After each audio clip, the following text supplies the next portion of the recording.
ভাই আজকে পরীক্ষাটা যা দিয়েছি না, হেভি দিয়েছি বুঝলি, পুরো সব কটায় একটাও বাদেনি, পুরো একটাও। লে তাড়াতাড়ি কর, প্রশ্নের উত্তরগুলো মিলিয়ে নি সবাই একসাথে, তারপরে বাড়ি যাবো বুঝলি। আজকে যা পরীক্ষাটা হয়েছে না। আচ্ছা বল, একের দুইয়েরটা কত হয়েছে? একের দুয়েরটা 29 আমার তো হয়েছে। 2 হয়েছে। আমারও কিন্তু 2 29। হয়েছে। হ্যাঁ, আমারও 2 হয়েছে। হে, আমি তো মিথ্যে কথা বললাম, আমারও তো 2 হয়েছে। আমারও তো 2 হয়েছে। কেমন দিলাম দেখলি তো। পরেরটা বল। 5 দাগেরটা কত হয়েছে? 5 দাগেরটা আমার আমার 4 হয়েছে। তোর কত হয়েছে রে? আমারও তো পুরো সেম, আমারও 4 হয়েছে, আমারও চারেরটা পুরো 4 হয়েছে।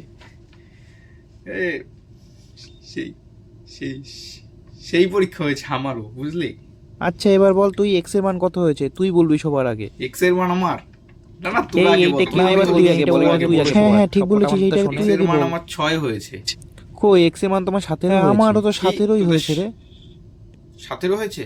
হ্যাঁ আমারও 17ই তো হলো। দেখলি তো বললাম আমি, দেখলি তো আমারও মিথ্যে কথা বললাম, আমারও 17 হয়েছে, আমারও 17 হয়েছে। তাড়াতাড়ি বল, আমি বলি। পাঁচেরটা কত হয়েছে তোদের, বল বল এইটা সবাই তুই বল। আগে বল। কি আমি আগে বলবো? আমি, আরে 4.7 হয়েছে তো, 5-এর আগে 4.7 হবে তো, জানিস না এটা? কি এটাও তোর ভুল গেছে, এটা তো 2 হবে। 2 হবে এটা? আবার দেখবি তো কেমন তোদের প্র্যাঙ্ক করলাম, আমারও 2 হয়েছে, 2। 14 চারটা কত হবে বল তাহলে? 14-4টা কত হয়েছে? 14-4টা আমার চুক আছে। এ আমি দাঁড়া দাঁড়া, আসছি কেন ভাই, এখন তো সব শেষ হয়নি, দাঁড়া। আসছি আমি। Subscribe for more content.